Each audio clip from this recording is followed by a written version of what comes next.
First, let's start with this case. I, 38-year-old female, attended Thanksgiving this year at my aunt's, approximately 60-year-old female, spacious house. She was particularly excited to host my mother's side of the family this year, including me, my sister, her husband, and their kids, as we hadn't all gathered in quite some time. She was adamant that everyone should stay at her house to maximize family bonding time. Before agreeing to attend, I confirmed with her that I would have a proper bed in a room with a closing door. While I don't mind sharing a bed or room, I needed the assurance of a real bed and private space. Historically, as the only single childless member of my family, I've often been relegated to sleeping on the living room couch or floor during holidays. This has always been difficult for me due to my weight, which causes back pain when I don't have adequate support. Past experiences included air mattresses deflating overnight or enduring noise from late-night conversations and early morning coffee brewing. My belongings often got moved around, leaving me exhausted after only a few hours of poor sleep. To avoid repeating this, I promised myself that if a proper sleeping arrangement wasn't possible, I'd book a hotel room instead.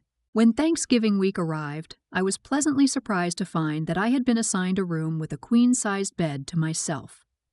All the adults had beds shared with their significant others, so it seemed everything was working out.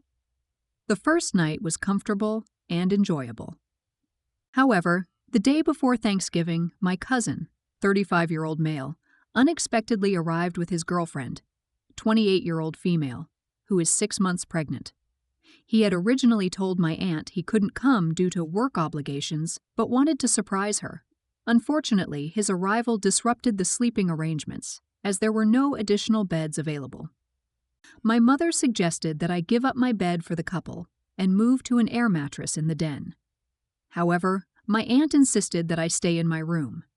As a result, my cousin slept on the couch while his pregnant girlfriend used an air mattress. My mother has since scolded me, saying I was a poor guest. She believes I should have insisted on giving up my bed to accommodate my cousin and his pregnant girlfriend, as it would have been the considerate thing to do. To address some common questions. My mother couldn't give up her bed as she was sharing it with my father, and they are both in their late 60s.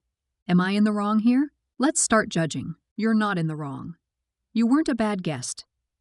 You have been given the short stick many times and had needs you helpfully communicated in advance. You could not have anticipated additional guests.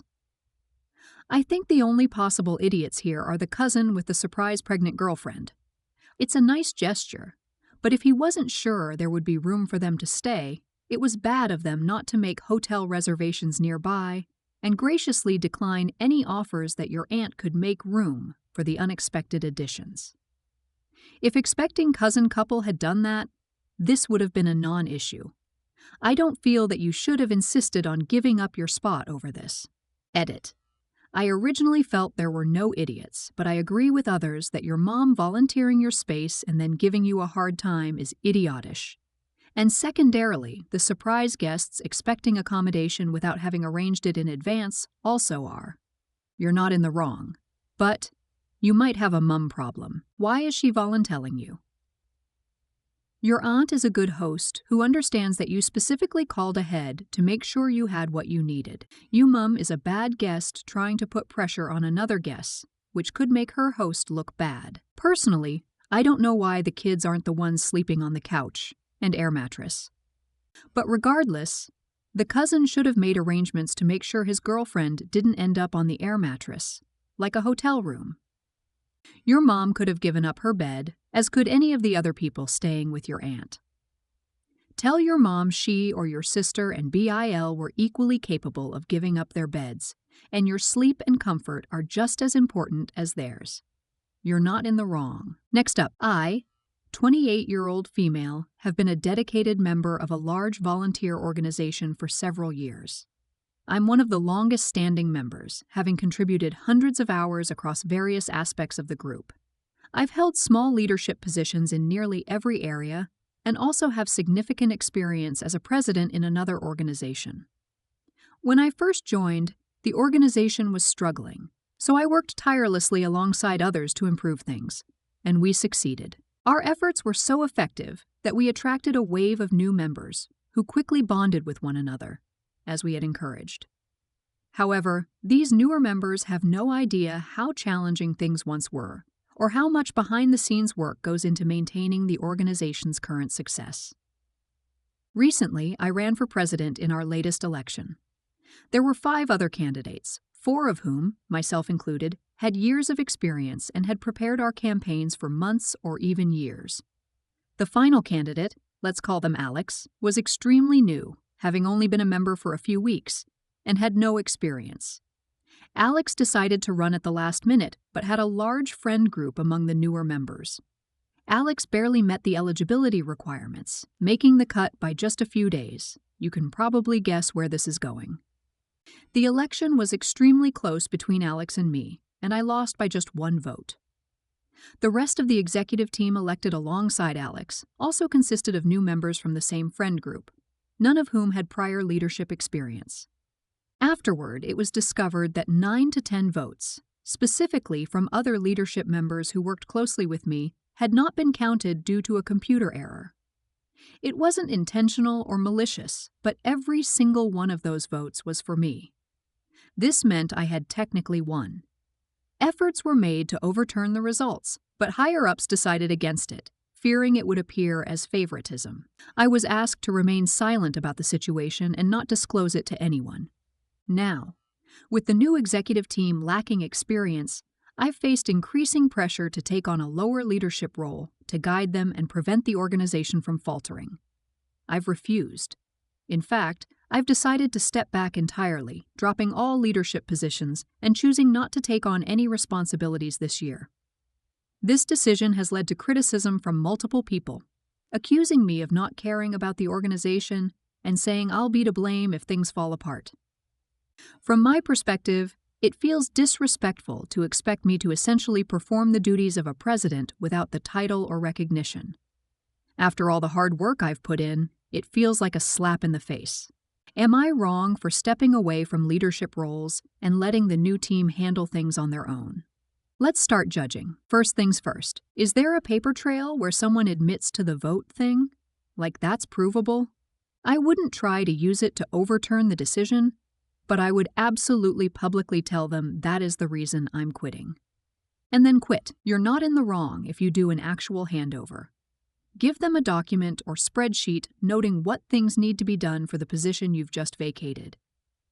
Point them in the direction of where previous meeting minutes, financial details, requirements, etc. can be found.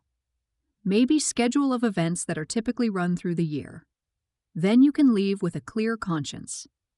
I'd recommend leaving the organization entirely and finding something else to spend your energy on. I was promised the next promotion was mine and coming soon. I had been operating in a temporary role for almost a year and had 8 years with the company. The next opening came up, and a woman that had been with the company for 2 months in another district put in a transfer and was given the role. At my location, working for my mentor. I was asked to train her. That night, I put in applications for other companies. By the end of the week, I put in my notice. Transfer girl lasted 4 months. You're not in the wrong. They can reap what they've sown. I personally would make it clear that all the votes were not counted. You were asked to stay quiet and asked to essentially do the work of the position behind the scenes with no recognition. Editing to add. We don't know what the organization is, but there are often several organizations to join with similar missions and several ways to be in service of that mission. Op could also start her own nonprofit, and she may find others from her past are willing to follow. Next up, I, 34-year-old female, have a golden retriever named Max. He's been with me for 7 years, and he's not just a pet, he's family. Recently, my fiancé Tim, 37-year-old male, moved in with his 9-year-old daughter Emily.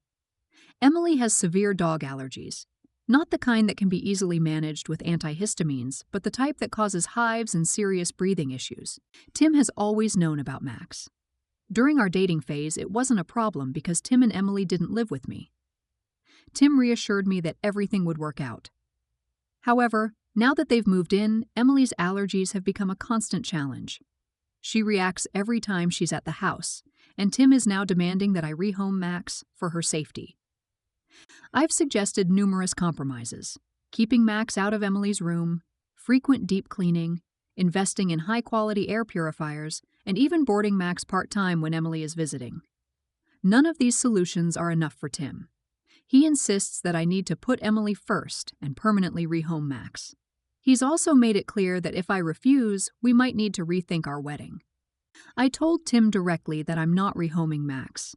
Max is family, and I can't treat him like an old piece of furniture to be discarded.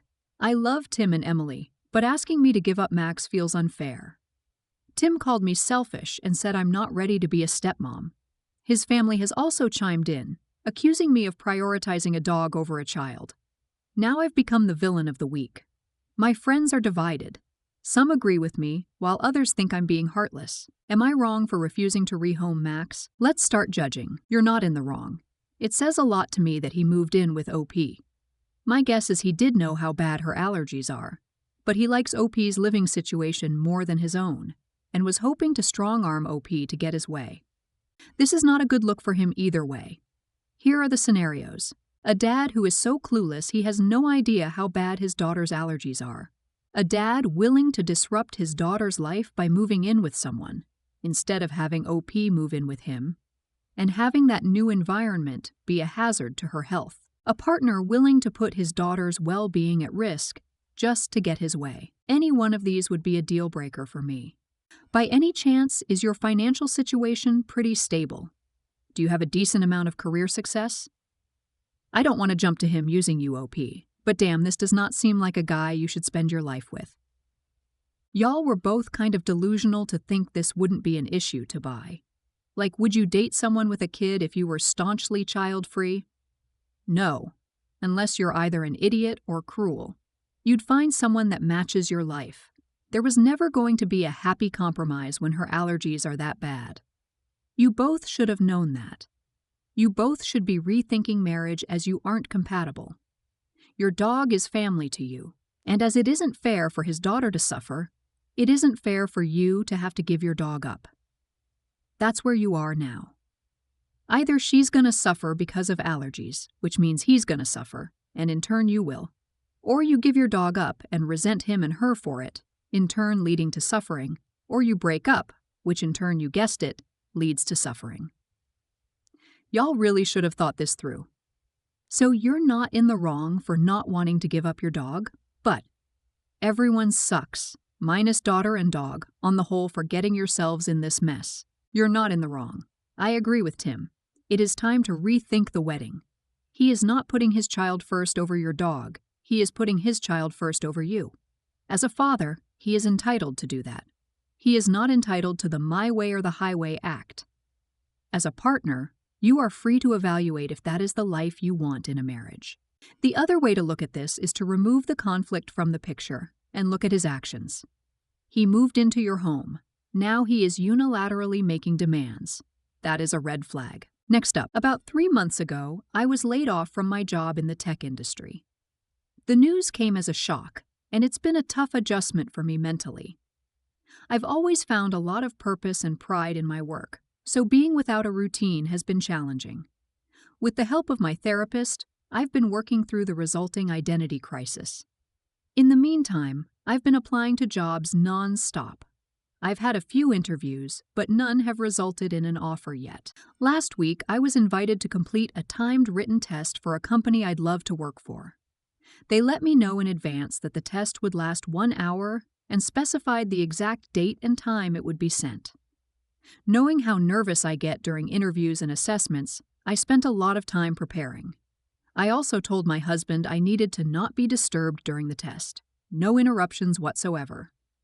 I explained how stressed I get in these situations and emphasized how important it was for me to have complete focus. He assured me he understood. Yesterday, during the test, I was in our second bedroom/office with the door closed. With about 15 minutes left, I was feeling the pressure and frantically trying to finish my work and leave time to proofread.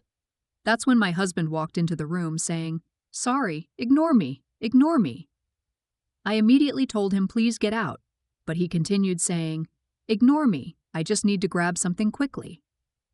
As he started rummaging through a drawer in the desk I was sitting at, At that point, I lost my temper and yelled, "I can't ignore you. I need you to not be standing over me right now. Just get out." He left but slammed the door behind him. After the test, I came out to apologize and explain that I was under a lot of stress and had repeatedly asked for just 1 hour of uninterrupted time. He said he didn't understand why it was such a big deal, and that I massively overreacted by snapping at him, which hurt his feelings. Even though it's been over 24 hours, he's still upset with me. Let's start judging. Why did you apologize at all? How are you not recognizing that he tried to sabotage you at the draw you were sitting at? Is he supportive of your career? Do you make more money than him? Have you had disagreements on whether you should be taking on more domestic duties? Have you had conversations re children? He knew exactly what he was doing, and frankly, you underreacted. Why is his hurt feelings a whole thing when he's the one who screwed you up? You're not in the wrong. Not only did he disturb you when you had asked him not to enter the room for 1 hour, but he started rummaging into the desk drawers, the desk you were taking the test on. There's no way someone is so clueless. He had to have done it on purpose to sabotage you for some reason. I can't imagine someone can be so clueless and tactless. Even if you weren't nervous, having someone go through desks' drawers while you're taking a time-limited test can be disruptive. To top it, he is now gaslighting you instead of taking accountability. Nothing was so important he couldn't wait 20 minutes. There is no such thing as a headphone emergency. He had one task: do not disturb, something a 10-year-old can manage for an hour. And he deliberately not only came in but inaxes your personal space to rummage around looking for bloody headphones. You're not in the wrong. And now he's emotionally manipulated you into taking blame. Your husband's behavior in this episode is toxic and, more disturbingly, seems well practiced. You should perhaps consider his response to all this, as it indicates his lack of support and responsibility is a deeper issue.